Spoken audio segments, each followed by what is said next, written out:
सभी को मेरा गुड इवनिंग मेरे बेटे।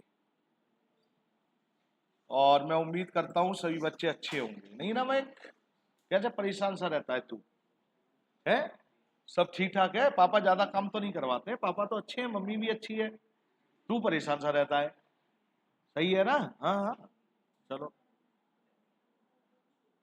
ये बहुत शांत स्वभाव की बच्ची है, बहुत। कुछ बच्चे मतलब अलग अलग, भगवान ने सबका नेचर बनाया है ना, है। हाँ, कुछ बच्चे अपने शांत बहुत। लड़के सब एक से नालायक, हंसते, अच्छी बात है। तो जिंदगी में शांत और सीरियस होने का टाइम आएगा। सभी बच्चे से रिक्वेस्ट है, हंसते रहो, खेलते रहो, मुस्कुराते रहो, और केवल एक ही टारगेट रखो, पढ़ाई पर ध्यान रखो, गलत चीजों की तरफ मत जाओ। और भगवान की पूजा करो या मत करो, लेकिन घर में जो मम्मी पापा बैठे हैं ना, महादेव और पार्वती, पापा महादेव भगवान, मम्मी पार्वती देवी, वो कैसे भी हैं, बहुत अच्छे हैं, याद रखना, भगवान से बढ़कर वो ही हैं। बस ये मन में कहते हैं ना, पूजा आपकी अभी एज थोड़ी है पूजा जाने की, वैष्णो देवी जाने की। जाओ, मम्मी ले जा रही है, जाओ। लेकिन सबसे बड़ी वैष्णो देवी माँ आपके घर में बैठी हुई है, आपकी माँ। और अगर दादी भी जिंदा है तो ये समझो वो तो बस जगत जननी बैठी हुई है। तो याद रखना कि घर में बैठे हुए लोगों की पूजा करो, वो ही सब कुछ है आपके लिए, ठीक है ना? हाँ। तो मैंने होमवर्क दिया था साहब, तो पहले एक बार होमवर्क चेक कर ले मेरे बेटे। और होमवर्क में मैंने आपको दो क्वेश्चन दिए थे जहां तक मेरे को याद है। एक क्वेश्चन 19 दिया था और एक क्वेश्चन मैंने दिया था। जी जी जी जी जी। और अच्छी बात यह है सभी बच्चे करके लाए, ये अच्छी बात है। आज दो नालायक बच्चे हैं वो भी करके लाए हैं, ये भी अच्छी बात है। वेरी गुड, अच्छी बात है, करके लाओगे तो अब मैं कहो तो स्टार्ट कर दूं, फटाफट फटाफट फटाफट करें। लिखो, cash account debit to capital. अब हाँ ना तो बोलोगे। Bank account debit to cash. Purchase account debit to Singh and company. Cartage on goods purchase paid cartage. Cartage account debit to cash. Furniture account debit to cash. हाँ, paid advance for purchase of HP printer 15। और paid कितने कर रहे हैं मेरे बेटा जी हम? तो इसमें लिखेंगे मेरे बेटा जी advance paid for HP printer to cash. किसी का नाम तो लिखना नहीं है क्योंकि नाम दे ही नहीं रखा है। हमने पेड करे हैं एडवांस, किस लिए करे हैं, क्यों करे हैं? एचपी प्रिंटर, तो paid for HP printer to cash. कितने पेड करे हैं मेरे बेटा जी? कहते हैं ना कहीं लेने गए प्रिंटर, बोला जी मंगवा देंगे 15,000 का है। हमने कहा मंगवा दो, बोले ना एडवांस दे के जाओ जी पहले 5,000। ऐसे नहीं होगा, तो हमने 5,000 पे कर दिए। किसके लिए दिए? प्रिंटर के लिए। तो पेड फॉर एडवांस, ये वर्ड आएगा। यस और नो बेटा जी? परचेज कैलकुलेटर, तो calculator account debit to cash. Computer तो लिखो computer account debit to bank. Paid for mobile bill and internet, office के लिए, तो लिख दो mobile bill and internet account debit to cash. अब एक्सपेंस कुछ भी हो सकता है, सैलरी भी हो सकती है, रेंट भी हो सकता है, एडवर्टाइज, समझ में आ रहा है ना? कुछ भी हो सकता है। सैलरी है तो सैलरी, रेंट है तो रेंट, वेजेज है तो वेजेज। कोई नया दे दिया, चेयर रिपेयर करवाई तो repair of chair, building repair करवाई तो रिपेयर ऑफ बिल्डिंग। या मोबाइल बिल और इंटरनेट के खर्चे तो mobile bill and internet expense account debit to bank. Bank क्यों लिखा? क्योंकि अच्छा नहीं, बैंक नहीं है, कैश ही है। हाँ और ना मेरे बेटा? Cash account debit to sales. Sold goods to Sharda, Sharda and company account debit to sales. Paid cartage on goods sold to Sharda and company, paid वही cartage account debit to cash. अब यही कर दो, फाइनल में अलग करवा दूंगा। Paid to Singh and company on account, तो Singh and company account debit to cash. क्या कोई मेरे को यहां से यहीं तक केवल, हाँ कुछ कह रही थी तुम, नहीं बोलो तुम। ये तो हमारी कई बार बात हो गई है मेरी बेटी। कहाँ लिखा है चेक? कहाँ लिखा हुआ है? अच्छा, ये हमारी पुरानी चल रही है। अगर चेक लिखा है तो बैंक लिख दो आप। चेक लिखा हुआ है, लिखा है तो बैंक लिख दो, मैं कुछ कह रहा हूं। दिखाना बेटी, जरा बुक दिखाना। अगर है तो मैं आज राजेश को राउंड पे लगाऊंगा। देना जरा बेटी, बेटी बुक। गला दबा दूंगा तेरा, बता दे रहा हूं। हाँ हाँ, मेरे को लोग कसाई कहते हैं, मजाक करने में लगी हुई है मेरे से। हाँ बेटा, ऑन अकाउंट ही है तो चेक के वो, अगर चेक है भाई, बेटी अगर चेक ही होता बाई चांस मान ले रहे हैं तो बैंक लिख देते हैं, ठीक है ना। लेकिन चेक नहीं है, ऑन अकाउंट का मतलब पार्ट पेमेंट। अब मेरे को एक और बात पूछनी थी जो मैं पूछना चाह रहा था, मेरी बात सुनो। शारदा एंड सॉरी, पे टू सिंह एंड कंपनी, हमने सिंह एंड कंपनी को पे करे, कितना पे करा, 17,500। तो हमें देने कितने थे, देने कितने थे, देने कितने थे, कितने देने थे, ये कैसे पता चला मेरे बेटे। तो आपको मैंने कहा है, जब ये देखो ये ऑन अकाउंट है तो इसका मतलब पार्ट पेमेंट है, लेकिन हमारे मन में ही आए कि हमने देने कितने थे इसको। तो ऊपर देखो सिंह एंड कंपनी कहीं घूम रहा हो तो देखो ये लिखा है 3 जनवरी। 3 जनवरी को गुड्स हमने परचेज करा था, इससे मेरे बेटा जी 20,000। कहीं रिटर्न तो नहीं है, ये देख लिया करो, कोई रिटर्न कुछ पैसा सामान हमने वापस कर दिया हो, रिटर्न तो कुछ है ही नहीं है। तो इसका मतलब हम उसको बेटा जी अभी कितने पे कर रहे हैं, 17,500। ये हमें देना है कि नहीं देना है, आवाज नहीं आई, इसलिए पार्ट सेटलमेंट। समझ में आ गया।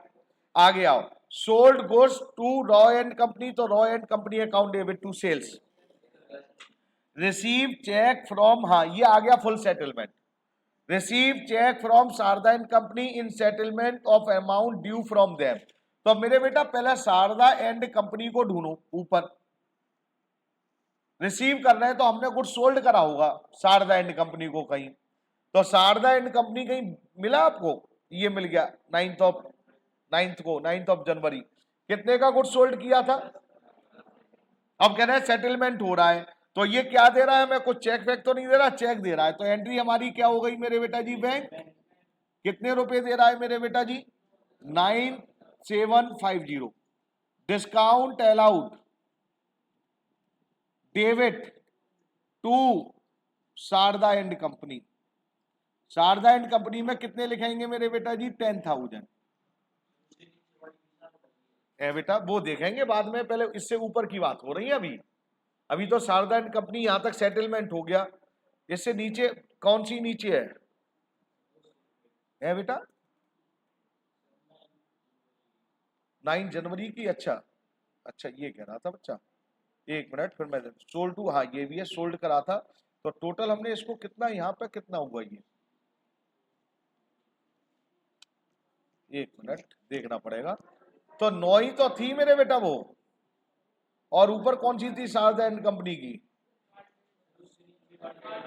एक मिनट, ये 10 पेड कार्टेज ऑन, ये तो यार ये, अरे भाई किसने कहा था ये क्या है बताना,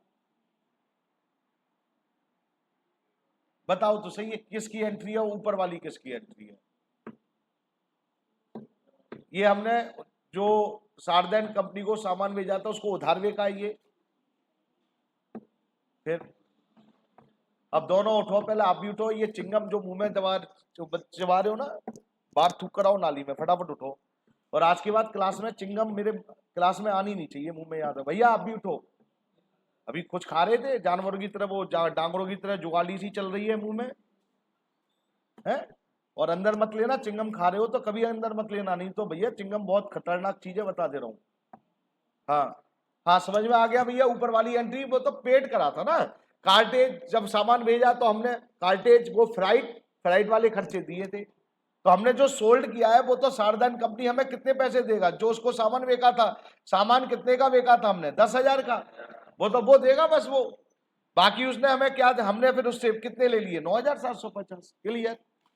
पेड फॉर इलेक्ट्रिक चार्जेस, तो electric charges account debit to cash. Next है मेरे बेटा जी salary account debit to cash. Cash withdrawn for of hospital expense for owner. Drawing account debit to cash, drawing आएगा लास्ट में, क्यों आएगा समझ में आ गया। क्यों आया था ड्राइंग? ऑनर के एक्सपेंस। ओके, चलो आओ मेरे बेटे 21। क्या स्टार्ट कर सकते हैं बेटे 21? आपको वो समझ में आ गई क्यों नहीं ली थी हमने सार्धन कंपनी को? Cash account debit to capital 50,000, purchase account debit to cash 10,000, purchase account debit to Mohan मेरे बेटा जी 60,000, open bank account with bank of India, तो bank account debit to cash 10,000। यहाँ ओपन बैंक अकाउंट है ना, तो हम यहाँ बैंक ऑफ इंडिया का नाम भी लिख सकते हैं, bank of India account debit to cash, क्योंकि बैंक का नाम आ जाता है उसमें। क्लियर है? परचेज फर्नीचर, तो furniture account debit to cash, sold goods तो cash account debit to sale. Mohan pay to Mohan, ये आपका पार्ट सेटलमेंट है, तो Mohan account debit to cash. Paras return goods of sales value, Paras मतलब यहां से ये है, कोई बात नहीं, तो पारस को सोल्ड किया था तो इसने वापस करा, तो लिखेंगे sales return account debit to Paras, sales return account debit to Paras. कितने से लिखेंगे मेरे बेटा जी? 5,000। Paid salary, salary account debit to cash, paid to petty cashier, तो लिखना बेटा जी पेटी कैश, ये लिख लेना, ये बताऊंगा आगे चलकर आएंगी चीजें। पेटी कैश टू कैश, अभी मैं कुछ नहीं बोल रहा हूं इसके बारे में, ठीक है? पेटी कैशियर, जो पेटी कैशियर कौन होता है मैं कुछ नहीं बता रहा हूं, पूरा एक चैप्टर है। पेटी कैशियर को अगर हम कुछ पैसा दे रहे हैं तो उसको पेटी कैश में डाल देते हैं, petty cash account debit to cash. Reject and return 5% of goods supplied by Mohan, तो मोहन को हमने सोल्ड की, उसको ना मोहन है ना, तो मोहन ये राशा परचेज किया था हमने, कितने का परचेज किया था? 60,000 का। कितना रिटर्न हो रहा है मेरे बेटे उसमें? 5%, 60,000 का 5% 3,000, तो परचेज किया था, अब रिटर्न हो रहा है तो परचेज रिटर्न, तो एंट्री क्या हो जाएगी? Mohan account debit to purchase return 3,000। ये कितने बच्चों की सही थी लास्ट वाली? Very good. किसी को कोई डाउट? रिजेक्ट एंड रिटर्न, क्या ये आपको समझ में आया? कौन सा गुड्स रिटर्न करा मोहन ने? जो हमने करा बेका होगा। कौन सी? यहां से पता चला हमने मोहन को बेका था, परचेज किया था हमने, सॉरी हमने परचेज किया था 60,000 का। जब परचेज करा था तो एंट्री क्या हो गई थी? Purchase account debit to Mohan. जब हमने वापस कर दिया तो मोहन जब क्रेडिट हो रहा था डेबिट हो गया, टू परचेज की जगह परचेज रिटर्न। यस और नो बेटा जी? अब इसमें दोनों क्वेश्चनों में अगर कोई डाउट है तो बताइए प्लीज। अब दोनों क्वेश्चनों में किसी जर्नल एंट्री में या किसी ट्रांजैक्शंस में कोई डाउट है तो मेरे से डिस्कस कर सकते हो। कोई डाउट नहीं है? बहुत होशियार बच्चे हो भाई तुम लोग। अरे कोई डाउट? अच्छा लीजिए साहब, फिर आ जाओ पुरानी जगह पे अपने, और क्या है।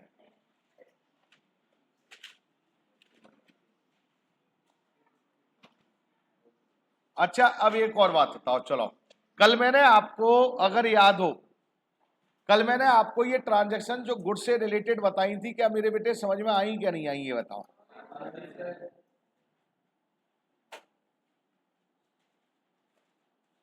ये 48 तक करी थी मैंने,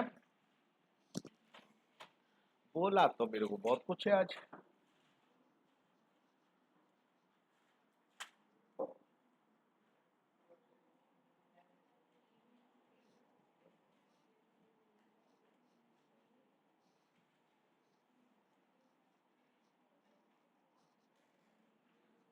हाँ जी, जरा ध्यान से सुनना बेटा जी प्लीज। अच्छा कल की जर्नल एंट्री में कोई डाउट तो नहीं है? कल मैंने बताया था जब गुड्स परचेज करते हैं तो डेबिट करते हैं, और अगर कॉस्ट का सामान अगर हम चैरिटी में दे दें, पर्सनल यूज में दे दें, हाउस होल्ड में दे दें, घर के यूज में दे दें, तो परचेज को ही क्रेडिट कर। क्लियर है ना कल का टॉपिक? ये बताओ कल की एंट्री में कोई प्रॉब्लम तो नहीं है? ओके लिखो, when goods insured,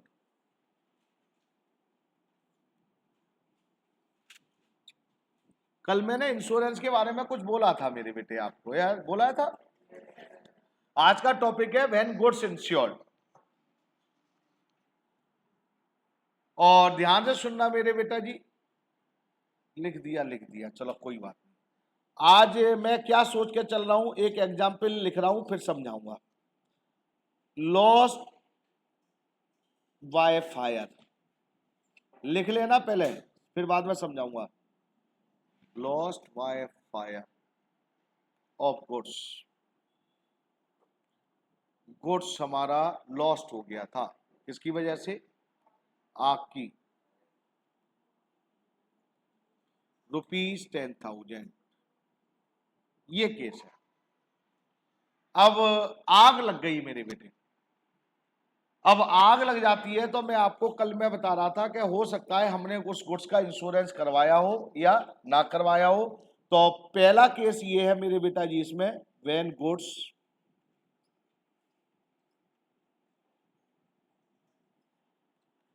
not insured, when goods not insured. पहला केस क्या है, हमने इंश्योरेंस करवाया ही नहीं था, आग लग गई, क्या इंश्योरेंस कंपनी अब कुछ देगी हमें? बोलते ही नहीं है। तो एंट्री क्या लिखवाई थी मैंने बेटा, बोलिए? Lost fire account debit. अब बोलेंगे नहीं ना लाइक, जब लिखवा दिए तब भी नहीं बोलेंगे टू परचेज। कल लिखवाई थी नहीं लिखवाई थी? फिर बोलने में क्या दर्द हो रहा है? बस अगर गुड्स में आग लग गई और इंश्योरेंस नहीं करवाया हमने, तो इंश्योरेंस कंपनी तो कुछ नहीं देगी भाई। अरे हाँ और ना, इंश्योरेंस समझ में आ गया था ना कल जो मैं बोल रहा था लास्ट के 5-7 मिनट? बोलते ही नहीं है, हाँ और ना। तो हमारे गुड्स में, हमारा गुड्स था, हमने इंश्योरेंस नहीं करवाया, आग लग गई, तो सारा का सारा लॉस हो गया। क्लियर है? दूसरा बी, व्हेन गुड्स इंश्योर्ड, जब हमने अपने गुड्स का क्या करवा रखा था? इंश्योरेंस। इंश्योर्ड है हमारा गुड्स। इसमें भी दो केस, फर्स्ट देन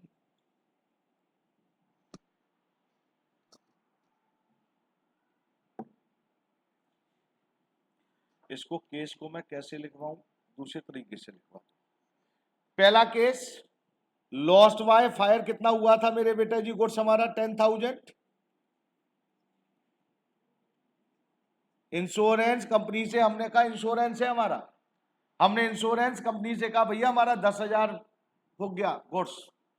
उन्होंने चेक करा, चेक करने का मतलब उन्होंने सर्वे करा घर आकर, देखा कि हम सही बोल रहे हैं, 10,000 का सामान जलाए कि नहीं लगा, हमारे कहने से ही थोड़ी मान लेंगे। उन्होंने चेक करा तो इंश्योरेंस कंपनी क्या कह रही है, जरा ध्यान से सुनेंगे। इंश्योरेंस कंपनी एडमिटेड क्लेम, उसने केवल क्लेम एडमिटेड किया 8,000 का। उसने कहा भैया आपके अकॉर्डिंग ही तो 10,000 है, लेकिन हमारे अकॉर्डिंग कितने का एडमिट होगा क्लेम मेरे बेटा जी? 8। कहने का मतलब हमारा गुड्स इंश्योर्ड था, अब इंश्योर्ड में बेटा जी लॉस हुआ था 10 और इंश्योरेंस कंपनी दे रही है 8,000। क्या मेरी बात समझ में आ रही है? समझ में आए? इसे कहते हैं पार्टली इंश्योर्ड, पार्टली इंश्योर्ड। लेकिन मैंने ये नहीं लिखवा कर एग्जाम्पल दे दिया आपको, यस और नो बेटा जी। अब हमारा गुड्स कितने का मेरे बेटा जी डिस्ट्रॉयड हुआ था मेरे बेटा जी? 10। नीचे लिख लेना जनरल एंट्री पहले इसकी, टू परचेज। हमारे कितने रुपए के गुड्स में आग लगी थी मेरे बेटा जी? 10। तो वो 10,000 तो परचेज में आएगा ही आएगा, आग लग गई, वो तो मिलाएंगे ही नहीं, वो तो खत्म, स्टॉक तो खत्म ही हो गया। इंश्योरेंस कंपनी कितने पैसे देने की बात कर रही है? आवाज नहीं आई। उससे लेने हैं, डेबिट कर दीजिए। Insurance company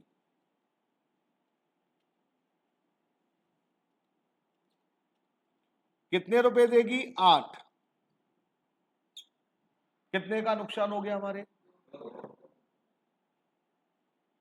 lost by fire जो नुकसान हो गया वो कहां चला गया मेरे बेटा जी? Lost.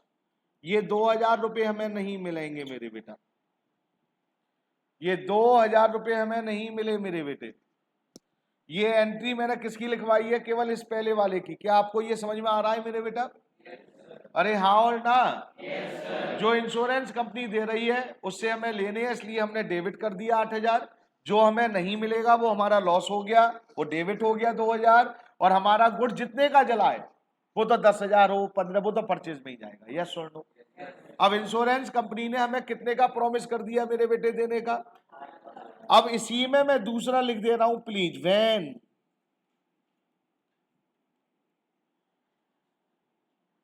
received claim money, received claim from insurance company,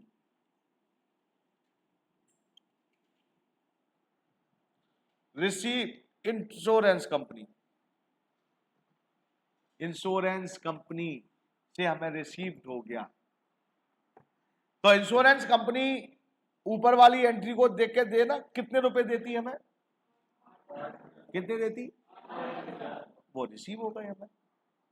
अगर कैश दिया होगा तो क्या हो जाएगा मेरे बेटा जी? Cash account debit. चेक दिया होगा तो क्या हो जाएगा मेरे बेटा जी? Bank account debit. और किसने दिया था उसको क्रेडिट कर दीजिए टू इंश्योरेंस कंपनी। कितने रुपए देगी इंश्योरेंस कंपनी? नहीं, मेरी बात समझ में आई होगी। ये एंट्री आपको कब डालनी है? जब क्वेश्चन में लिखा जाए कि इंश्योरेंस कंपनी ने क्लेम दे दिया। अदरवाइज केवल अगर आपसे कहा जाए कि आग लगी थी हमारे 10 में, इंश्योरेंस कंपनी कम दे रही है, तो जो पैसे दे रही है वो कंपनी के नाम से डाल दीजिए, जो नहीं दे रही लॉस में डाल दीजिए, परचेज में सारा स्टॉक। यस और नो बेटा जी? मैंने ये क्या करवाया था मेरे बेटा जी? जब हमारा गुड्स इंश्योर्ड है तो उसका पहला केस क्लियर है। दूसरा केस बेटा जी क्या हुआ? दूसरा केस लिख लीजिए इसका मेरे बेटा जी सेकंड, लॉस्ट बाय फायर, मतलब फुल्ली इंश्योर्ड आ रहा है अब। Lost by fire ₹10, insurance company admitted claim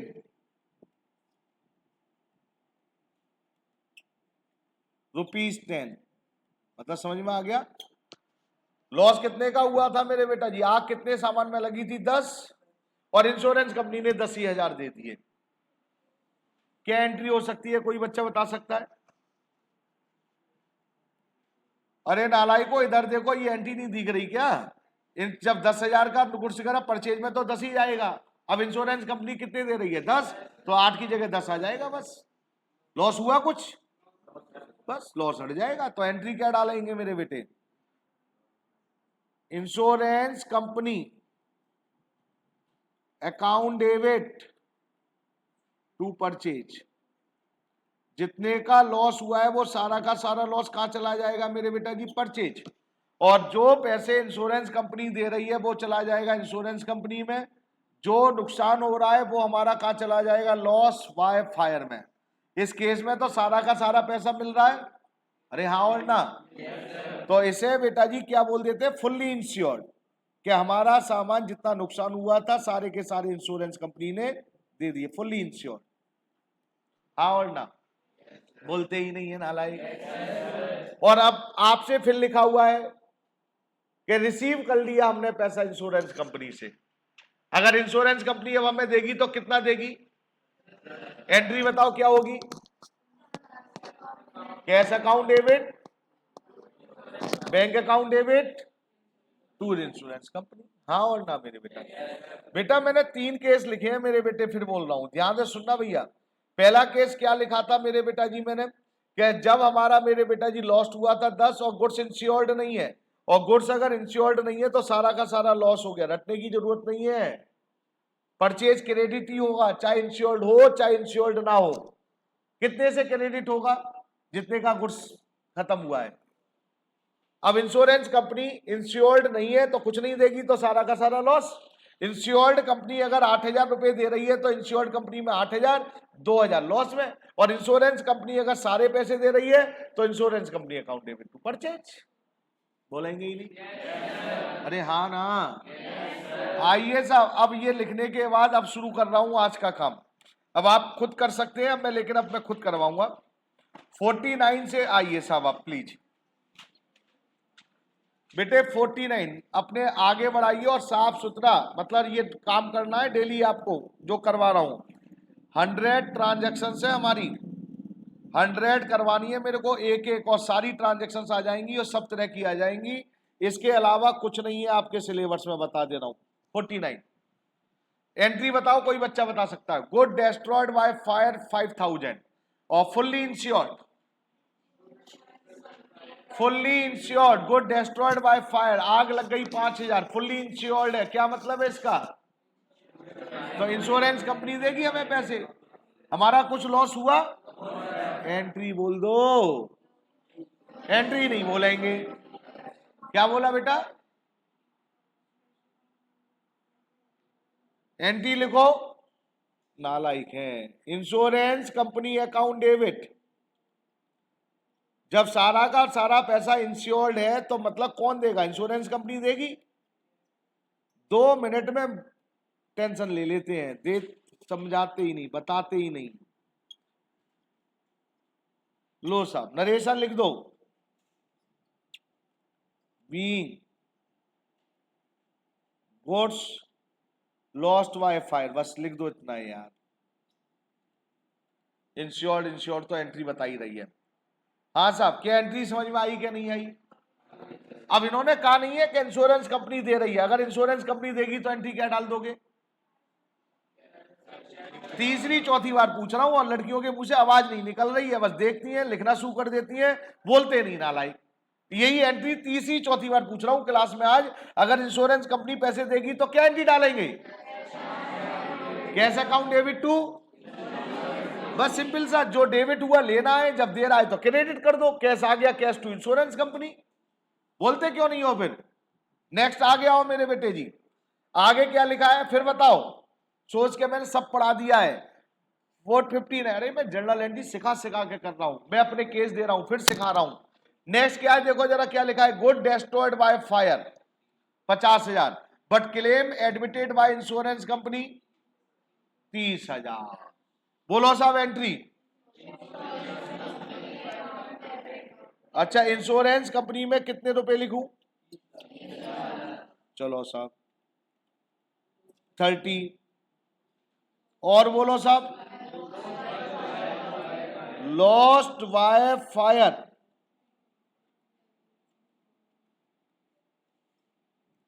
कितने से मेरे बेटा? और क्रेडिट में कितने से? जितने का गुड्स डेस्ट्रॉयड हुआ है 50। नरेशन लिख देना वही, being goods lost by fire. हाँ जी, नहीं समझ में आया? कुछ रटना हो तो मेरे को बताओ, मैं सिंपल सा करता चला जा रहा हूं यार, इजी करता चला जा रहा हूं अकाउंट्स को।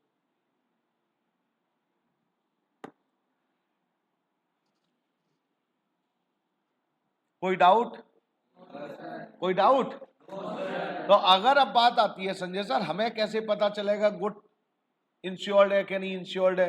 अगर जैसे क्वेश्चन नंबर, ये कौन सी ट्रांजेक्शन थी मेरे बेटा जी? 48, इसमें कुछ नहीं लिखा, लिखा है लॉस्ट बाय फायर, तो इसका मतलब इंश्योर्ड नहीं है। तो मैंने इसकी एंट्री देखो कल आप लोगों ने लिखी थी, goods lost by fire to purchase. Insured नहीं है, सारा का सारा लॉस। अगर उन्होंने लिखा फुल्ली इंश्योर्ड, इसका मतलब इंश्योरेंस कंपनी देगी। तीसरे में क्या था? पार्टली इंश्योर्ड, गुड्स 50,000 में आग लगी, इंश्योरेंस कंपनी कितना दे रहा है? 30, तो इसका मतलब 30,000 इंश्योरेंस कंपनी से लेने हैं, 20,000 का लॉस हो गया, बाकी हमारा नुकसान हो गया। यस और नो बेटा जी? समझ में आया? 51 बोलो फटाफट। Receive 30,000 from insurance company, cash account debit to. अब यहां पर एक चीज सीख लो प्लीज, सॉरी बेटा, जो इंश्योरेंस कंपनी हमें देती है कभी कैश नहीं देती, कंपनी हमें चेक देती है। समझ में आया? केवल इसी के लिए वर्ड यूज करता हूं मैं। कंपनी हमें कोई देगी तो कैश नहीं देगी, वो क्या देगी? तो यहाँ अंडरस्टूड, ये याद रखना ये बात। तो हम क्या मान लेते हैं कि हमें कैश की जगह चेक लिखना है, तो एंट्री क्या डालेंगे, bank account debit to insurance company. लिखो फटाफट। ये जो मैंने अभी बात जो बोली है, समझ में आ गई मेरी बात?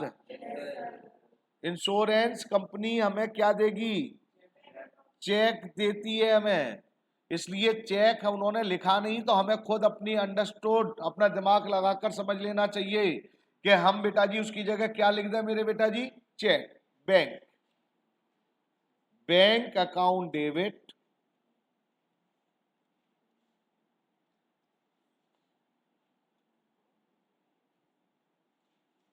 Insurance company. कितने रुपए दे रही है, तो नरेशन क्या लिखेंगे, being received from insurance company. Narration जरूर लिखना आप लोग मेरे बेटा, being received from insurance company, received from insurance company.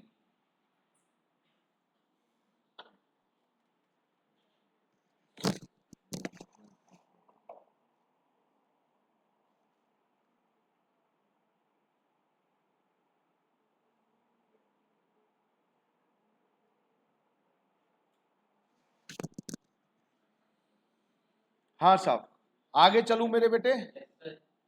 लो साहब, आधा पड़ाव मतलब कंप्लीट कर लिया है, 51 हमारी हो चुकी हैं, अब आगे की ओर चलते हैं। क्लियर है? जितनी डेली में 6-6 7-7 करवा रहा हूं, ये तो नहीं आया 20 करवा गया, क्योंकि मैं करवा दूंगा, समझ में नहीं आई आपको, समझनी है चीजों को। जो अब मैं समझाने जा रहा हूं, जरा इनको समझ लीजिए प्लीज। डेटर किसे कहते हैं,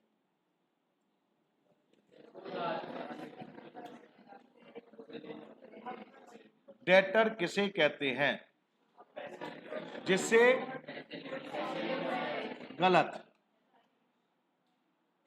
आज तक यही नहीं समझ में आया डेटर किसे कहते हैं। क्या कह रही है ये, मेरी समझ में कुछ नहीं आ रहा, तेरी समझ में आ रहा है? तो तू बता दे यार, डेटर किसे कहते हैं, जिसे, अच्छा हाँ बोलो, हाँ कुछ चेंज, हाँ ये है भाई, जिससे पैसे लेने, ये गलत स्टेटमेंट है। मैंने किसी को उधार पैसे दे दिए, क्या वो डेटर हो जाएगा? नहीं होगा। नालायकों को पहली क्लास से चिल्लाता आ रहा हूं, डेटर का मतलब है a person to whom goods sold on credit. Goods sold on credit, ये दिमाग में भर लो। जब हम किसी व्यक्ति को सामान सामान सामान गुड्स गुड्स उधार में बेचेंगे, उसे डेटर बोलते हैं। अरे पैसे तो मैंने अगर सपोज किसी को उधार में सामान दे दिया, उससे भी लेने हैं। एक मेरा दोस्त आया, उसने कहा 5,000 दे, मैंने उसको 5,000 दे दिए। दो, एक व्यक्ति को मैंने उधार पे पैसे दे दिए इंटरेस्ट पर, क्या वो भी डेटर हो गया? जिसको मैंने 5,000 दोस्त को उधार दिए, वो भी डेटर हो गया। केवल डेटर की परिभाषा में क्या लिखा है, जिसको हम गुड्स उधार में बेच रहे हैं।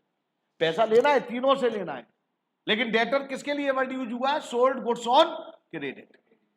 ये दिमाग में डाल दो, आज के बाद गलती नहीं हो। अब बड़े होते जा रहे हो, छोटे नहीं हो अब, समझ में आ गई ना? अच्छा, अब डेटर किसे कहते हैं, सोल्ड गुड्स ऑन, इतने शब्द बोलते हो, 4 शब्द सीख जाओ। Sold goods on credit, creditor कैसे करते हैं, परचेज फ्रॉम क्रेडिट, जिससे हम उधार खरीद रहे हैं, परचेज कर रहे हैं। क्रेडिटर्स, जिसको गुड्स सोल्ड कर रहे हैं, डेटर्स। 3-4 शब्दों का खेल सीखो अब, ठीक है? अब मैं आगे चल रहा हूं। हुआ क्या, एक डेटर था, मैं अपनी तरफ से एग्जाम्पल दे रहा हूं, और इसको मैंने 10,000 रुपए का सामान सोल्ड कर दिया, बेच दिया, डेटर बोल दिया। अब क्या हुआ बेटा जी, डेटर, डेटर समझ में आता, उधार बेचना। ये व्यक्ति मेरे से बोल के गया कि मैं आपके पैसे आफ्टर फ्यू डेज, कुछ दिनों में दे दूंगा, है? मैंने कहा भैया बहुत अच्छी बात है, आप दे देना। 2-3 दिन की कह के गया, चौथे दिन मैंने फोन करा, मैंने कहा भाई हमारे पैसे पैसे दे दो। तो बोला संजय सर कल आके दे दूंगा, चिंता मत करो आप। मैंने कहा बहुत अच्छी बात। कल आया, लेकिन वो नहीं आया। कल तो आया, लेकिन वो नहीं आया। मैंने फिर फोन घुमाया, फोन स्विच ऑफ। अब मैं परेशान, मैंने किया अब मैं 2-3 दिन से परेशान हूं, लेकिन उसका कोई अता पता नहीं है। जब हमारे कोई पैसे लेके भाग जाए तो उसे बोलते हैं बैड डेट्स। क्या बोलते हैं? ध्यान से सुनना, टर्मोलॉजी प्लीज है, फिर मैं सबका मतलब बताऊंगा। पहले टर्मोलॉजी समझ लो, शब्दों का खेल। क्लियर है? बैड डेट्स, डूब गया। डूबा कौन? डेटर्स। पैसे किसके डूबे? मेरे, मेरा लॉस हो गया। एक बात क्लियर। अब ये जो बैड डेट्स था, ये मेरे पैसे लेकर भाग गया, एक तरह से पैसे तो मिलेंगे नहीं। आफ्टर फ्यू मंथ, कुछ महीनों बाद, कुछ महीनों बाद, और मैं तो ये कहूं जी नेक्स्ट ईयर, इस ईयर की बात खत्म, मेरा डूब गया, खत्म हो गया। नेक्स्ट ईयर क्या हुआ, एक दिन मैं सोम बाजार मार्केट में अपने नजफगढ़ घूम रहा था और ये डेटर मेरे को मिल गया, पकड़ लिया। स्कूटी पे घूम रहा था, मैंने इसकी स्कूटी की चाबी निकाल ली। मैंने एग्जाम्पल दिया था ये एक बार, स्कूटी की चाबी निकाल ली। चाबी निकालकर वो बोला मेरे से, संजय सर ये क्या कर रहे हो? मैंने कहा बेटा हमारे 10,000 दे दो। मैंने उसकी स्कूटी की चाबी निकाली, वो मेरे से लड़ने लगा। मैंने कहा बेटे कुछ कर लो, आज नहीं छोड़ूंगा। बोले क्या चाहते हो? मैंने कहा 10,000। मैंने उसको थोड़ा सा पुश करा और उसकी स्कूटी की चाबी स्टार्ट करी और मैं लेकर अपने घर आ गया। बोला संजय सर देख लूंगा। मैंने पीछे से उससे कहा बेटे 10,000। लड़ाई अब 10,000 की है। मेरे घर नीचे, मैं ऊपर अपने और नीचे 4-5 लड़कों को लेकर आया और कहा सर नीचे आओ। मैंने कहा बेटे 10,000। बोले सर नीचे आओ। मैंने की बेटे, फिर मैं नीचे भी आया। 3-4 लड़के बोले सर क्या बात है? मैंने कहा 10,000। बोले संजय सर ये 10,000 क्या है? मैं इससे पूछो क्या है। उसने, व्यक्ति ने फिर सारी बात बताई। जो लड़के लड़ने आए थे मेरे से, वो पीछे हट गए। बोले बेटा पहले इनके दो। समझ में आया? अब 10,000 का खेल चल रहा है। अब वो जब उसकी मैं स्कूटी ले आया तो ऐसे बेशरम लोगों के साथ, गंदे लोगों के साथ आदमी क्या करना चाहिए? ऐसे ही करना चाहिए।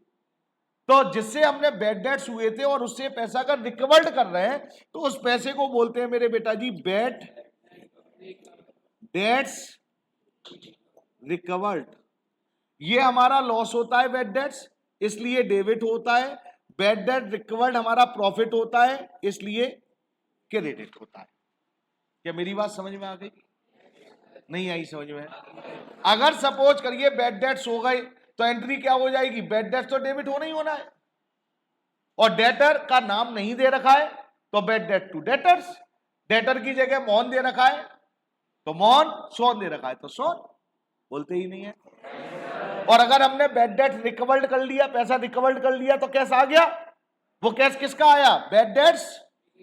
ये क्रेडिट हो जाएगा, हाँ और ना? तो प्लीज अटेंशन, अब जरा ध्यान से देखिए। मैं उम्मीद कर रहा हूं क्लियर हो गया होगा ये आपको। मोहन इज ए, मोहन नाम दे रखा है, हमारे डेटर का नाम मोहन है साहब। Mohan is a bad debts from 1,000।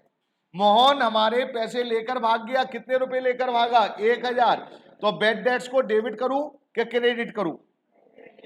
आवाज नहीं आई। तो क्रेडिट किसको करवाओगे? नाम दे रखा है कि नहीं दे रखा है? नाम दे रखा है तो नाम लिख दीजिए, नहीं दे रखा हो तो उस डेटर्स लिख देते हैं। Bad debts account debit to Mohan. कितने रुपए? जो भी अमाउंट की कोई लड़ाई नहीं है, जो भी है। बीइंग बैड डेट्स, हाँ और ना मेरे बेटे जी? क्लियर? कोई अगर बच्चा डाल सकता है तो नेक्स्ट एंट्री डाल के दिखाओ मेरे को फटाफट।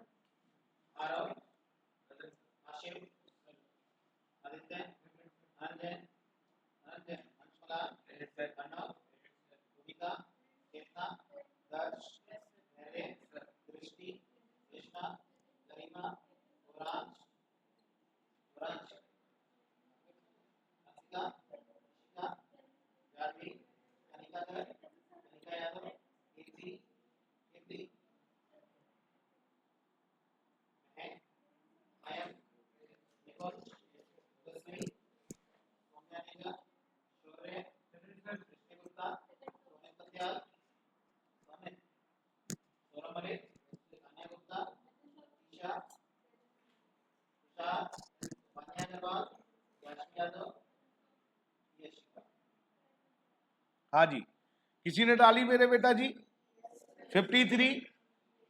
अच्छा, क्या मतलब है 53 का? ₹5,000 due from Puneet is not recoverable. वो भी लेकर भाग गया, रिकवरी नहीं हो रहे, तो एंट्री वही है, नाम बदल दिया, ऊपर साफ साफ बैड डेट लिख दिया, या बैड डेट्स को फुल फॉर्म में लिख दिया, इज नॉट रिकवर। रिकवर नहीं हो रहे, किससे रिकवर नहीं हो रहे? पुनीत। तो एंट्री हमारी क्या हो गई मेरे बेटा जी? Bad debts account debit to Puneet. कितने रिकवर्ड नहीं हो रहे? 52 और 53 की नरेशन सेम। और आप पढ़ के देखिए, ये 52 और 53 अब समझ में आई कि नहीं आई? पहले ये बताओ। नहीं आई समझ में बेटे? कोई डाउट? कोई डाउट? ओके,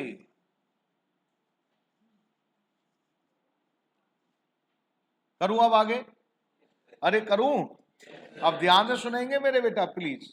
जो मैं ये लिखता हूं ना अलग से, तो लिखते हो ना तुम लोग? हाँ, इंसॉल्वेंट। ये इंसॉल्वेंट मेरे से एक बच्ची बोली थी जब मैं टर्मोलॉजी पढ़ा रहा था कि संजय सर ये इंसॉल्वेंट आप टर्मोलॉजी पूरे नहीं पढ़ाते हो, छोड़ देते हो कहीं ना कहीं। ये वहां पर ये इंसॉल्वेंट वर्ड यूज हुआ था। मैंने कहा बेटा जर्नल एंट्री आएंगी तब मैं समझाऊंगा इंसॉल्वेंट क्या होता है। नहीं दृष्टि, यही बात हुई थी हमारी और आपकी। आज इंसॉल्वेंट समझा रहा हूं मेरी बेटी है। इंसॉल्वेंट का दूसरा नाम बैंकरप्ट। इंसॉल्वेंट को हिंदी में क्या बोलते हैं?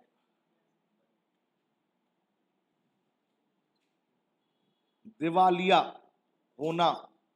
अब तुम्हें दिवालिया नहीं मालूम होगा, दीपावली नहीं है ये, दिवालिया। बताऊंगा। हमारे हिंदुस्तान में दो तरह के लोग हैं बेटे, ध्यान से सुनना प्लीज। हमारे हिंदुस्तान में जब व्यक्ति की बात आती है तो दो तरह के व्यक्ति आते हैं, एक ऑनेस्ट और एक डिसऑनेस्ट, ईमानदार और बेईमान। और आज की डेट में इंडिया के अंदर आपके इर्द गिर्द 90% भी कम बता रहा हूं, 95 या 6% बेईमान लोग हैं इंडिया में आजकल। अगर आपका पैसा ले लें तो देते नहीं, और गलती से अगर आपने प्याज कहते ना हेल्प कर ली, तो आज की डेट में हेल्प करना सबसे बड़ा गुनाह है, याद रखना। कहीं आप सोच रहे, अभी आपकी जिंदगी अभी छोटी है ना, अभी बड़े हो गए तब सब चीजें समझ में आएंगी और सारा समाज सामने आएगा। तो अभी से सीख के जाओ, हेल्प करनी है किसी की तो इतनी करना कि आप उसको बियर कर सको, सहन कर सको। पैसे ना दे रहा है तो टेंशन मत लो। नहीं तो होता क्या है मेरे बेटा, मैंने जैसे बोला कि अगर सपोज करिए किसी व्यक्ति को मैंने 10 लाख रुपए दे दिए, अब 10 लाख रुपए दे दिए, कोई बेईमान आदमी है वो तो पैसे दे ही नहीं रहा, वो लेकर नहीं देगा, वो बहुत सारे बहाने लगा देगा आपको, और आप में लड़ने की हिम्मत नहीं है। लड़ने का मतलब ये नहीं है कि आप कमजोर हो, कमजोर नहीं, आपको अपनी घर परिवार की इज्जत प्यारी है। नहीं तो आदमी सारे बदमाश है, पैसा देना जानते हैं तो लेना भी जानते हैं। लेकिन कुछ लोग ऐसे हैं जो भाई अपने परिवार को देखते हुए, समाज में इज्जत देखते हुए चुप बैठे रहते हैं। इसका मतलब कमजोरी ना समझी जाए। अब वो डिसऑनेस्ट आदमी दे ही नहीं रहा तो उसका तो कोई इलाज है ही नहीं। अब बात करता हूं इस ईमानदार की। कुछ ऐसे भी ईमानदार होते हैं जिनको मैंने पैसे दिए और मेरे बेटा जी वो बर्बाद हो गए। बर्बाद इन द सेंस, इसने भी किसी व्यक्ति को आगे पैसे दे दिया होगा, इसने अपने पैसे ये बिजनेस में लगा दिए, और बिजनेस में लगा दिया, बिजनेस फ्लॉप, आग लग गई, चोरी हो गया, कुछ भी। अब अगर आप बेईमान आदमी से पैसा लेने जाओगे, इससे मांगोगे, तो ये क्या कह देगा, भाई साहब दे दूंगा और मरा नहीं जा रहा हूं। ऐसे ही होते हैं सुअर वो। सही कह रहा हूं, मेरे साथ बीता हुआ है, मेरे घर में, ये समझ लो बीता हुआ है। आंखों में ऐसा खून खोलता है सीरियसली कि शकल देखते ही ऐसी लगती है कि जान से मार डालूं। अभी भी मेरे दिल में नाम लेते ही गुस्सा आती है उस व्यक्ति के लिए। खैर वो एक अलग मैटर है। अब इनको तो शर्म आनी नहीं भैया, लेकिन प्रॉब्लम बेटा ये है, ये बेचारा, जब मैंने इससे 10 लाख मांगे हाथ जोड़ के खड़ा हो गया, सर पैसे नहीं है। मैंने कहा क्या हुआ? बर्बाद हो गया, पैसे लेकर भाग गए, चोरी हो गई, बिजनेस, मतलब वो सही सही रिपोर्ट देगा। मैंने कहा भैया क्या करना चाहिए, पैसे मेरे दे दे यार। बोला सर है ही नहीं, मेरे को मार डालो। वो साफ साफ कह रहा है। इसके घर जा रहे हो तो क्या हो रहा है, इसकी मम्मी भी उल्टी आपके ऊपर हो रही है, मैं आपको ब्लेम कर दूंगी, ये कर। अरे ऐसा ही होता है भैया, यही होता है। तो इससे तो लड़ नहीं सकते, ये तो खत्म, बेड डेट्स। अब इस ईमानदार आदमी के बारे में सुनो प्लीज। अब इस ईमानदार आदमी के सामने केवल एक ही रास्ता बचता है कि अगर जिससे 10 लाख रुपए लिए हैं, क्योंकि इसके अंदर चोरी चपट कुछ नहीं है, ये केवल पैसा देना जानता है, लेकिन पैसा है नहीं। समाज में मैं घर के आगे जाऊं गाली दूं उसको तो गाली सुनना नहीं चाहता, और पैसा है नहीं तो क्या होगा मेरे बेटा, इसके पास लास्ट उपाय है सुसाइड करना, मर जाना, केवल मरने के अलावा कुछ नहीं। कैसे हंस रहे हो तुम लोग, मैं मजाक कर रहा हूं क्या? हाँ भैया हेलो, मैं घड़ी देख देख कर एक एक मिनट, पता है यहाँ एक एक मिनट मेरी कीमती होती है। मैं यहाँ घड़ी रखकर फोन नहीं उठाता, केवल घड़ी देखता रहता हूँ कि कहीं ऐसा ना हो टाइम खराब हो जाए। और तुम मजाक कर रहे हो, नहीं पढ़ना, क्लास से बाहर चलो। प्रॉब्लम यहां आ रही है इसको। अब इसके मन में क्या आ रहा है, मेरी इज्जत खराब होगी, बदनामी होगी, समाज में लोग क्या कहेंगे। तो ये मेरे बेटा जी मरना चाहता है। लेकिन हमारे यहाँ गवर्नमेंट ने एक बहुत अच्छी व्यवस्था कर रखी है। वो कहते हैं अगर कोई व्यक्ति परेशान है, ईमानदार है, और ऐसी सर्कमस्टांसेस बैठ गए तो मरना सॉल्यूशन नहीं है। उन्होंने कहा अगर मर गया फिर तो कोई बात ही नहीं है, लेकिन मर के बच गया तो बंद करवा देंगे जेल में। मतलब सुसाइड करना हमारे समाज में क्राइम है। कोर्ट ने यह कहा कि अगर कोई परेशानी है तो हमें बताओ क्या प्रॉब्लम है। ये आदमी को जब पता चला कोर्ट हेल्प कर रही है, कोर्ट में जाकर खड़ा हो गया कि साहब ऐसे ऐसे मैंने 10 लाख लिए थे एक व्यक्ति से और मैं पैसा नहीं दे पा रहा हूं, और वो व्यक्ति मेरे को रोज धमकाता है कि मारूंगा, ये करूंगा, इसलिए सुसाइड कर रहा हूं। बोले अच्छा, सच सच बात है? तो वो कोर्ट छानबीन करवाता है क्या सही है कि गलत है। जब कोर्ट को पता चला ओके ये ईमानदार आदमी है, तो कोर्ट इसको मेरे बेटा जी क्या कह देती है, इस व्यक्ति को एक नाम दे देती है इंसॉल्वेंट। कोर्ट कहती है ये व्यक्ति इंसॉल्वेंट हो गया है। इंसॉल्वेंट का मतलब मैंने क्या बोला था मेरे बेटा जी कि ये व्यक्ति दिवालिया हो गया है, इसको कोई दुखी ना करे, और अगर इसने सुसाइड कर लिया किसी की वजह से तो जेल उसी को हो जाएगी। अब समझ में आ रहा है ना? अब एक सेफ्टी मिल गई इसको। सेफ्टी क्या मिल गई समझ में आ गया कि इसको जिसे पैसे देने थे वो इससे पैसे नहीं मांगेगा। लेकिन ये आदमी फिर भी ईमानदार है, ईमानदारी उसके रगों में चल रही है। तो वो आदमी अब क्या कह रहा है कि देखो मैं इंसॉल्वेंट हो गया हूं, पैसे दूंगा लेकिन कब, जब मेरे पास आएंगे। अब ये आदमी को फ्री हैंड काम करने की है, क्योंकि समाज में कहीं जाएगा उससे पैसे मांगेगा नहीं कोई डर के मारे, क्योंकि उसको अगर किसी ने धमकाया, उसने पुलिस फोन कर दिया, पुलिस पकड़ के ले जाएगी। अब जिससे पैसे लेने थे वो तो डरा डरा फिर रहा है उससे, लेकिन ये आदमी बड़ी ईमानदारी के साथ काम कर रहा है समाज में। जब इस पे पैसा हो जाएगा ये पैसे हमारे वापस कर देगा। तो अभी फिलहाल ये पैसे नहीं दे रहा, क्यों नहीं दे रहा समझ में आ रहा है?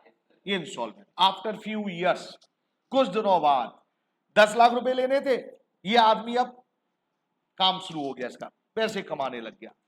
एक दिन 10 लाख लेने थे, इसके दोस्त से कही ऑनेस्ट जो व्यक्ति उसके कि भाई हमारा कुछ पैसा दिलवा दे। बोला हाँ मैं बात करता हूं, अब तो पैसा है। उसने कहा भैया ईमानदार आदमी जो था कि भाई उससे कहा कि 10 लाख दे दे। बोला उनसे कह देना, मैं अपना ही नाम ले रहा हूं, संजय सर से कह देना 10 लाख में से केवल मैं 80 पैसे दूंगा। 80 पैसे का मतलब समझ में आ रहा है? 80%। वो कह रहा है 40 पैसे दूंगा, तो कितना? 40%।